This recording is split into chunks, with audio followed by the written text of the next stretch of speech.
Extensive farming.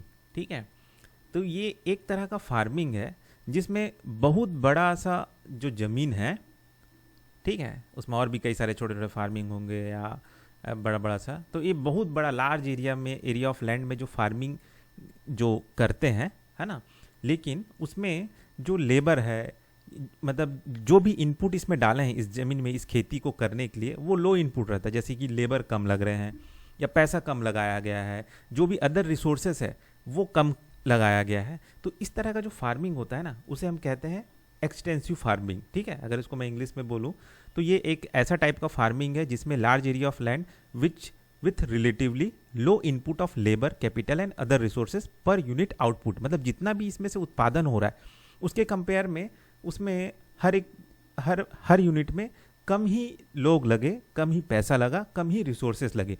अगर वही मैं छोटे ज़मीन में क्या बोलते हैं, छोटे ज़मीन में अगर मैं अच्छा पैसा लगा के उसमें बहुत ज़्यादा खाद डालूं, बहुत ज़्यादा लेबर लगाऊं, तो वो इंटेंसिव फार्मिंग कहलाएगा। ठीक है, और वही चीज़ अगर मैं लार्ज लैंड ऑफ फार्मिंग है जिसमें मैं कम लेबर से कम पैसा लगा के अगर मैं जो भी उत्पादन कर रहा हूँ, तो वो एक्सटेंसिव फार्मिंग कहलाएगा। ठीक है, इंटेंसिव फार्मिंग और एक्सटेंसिव फार्मिंग समझ में आ गया।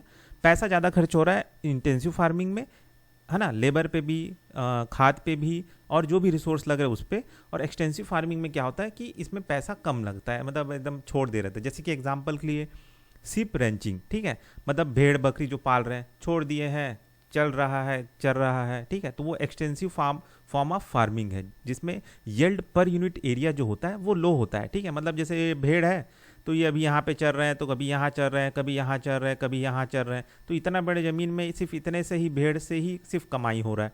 ठीक है, तो ये एक्सटेंसिव टाइप का फार्मिंग हो गया। ठीक है,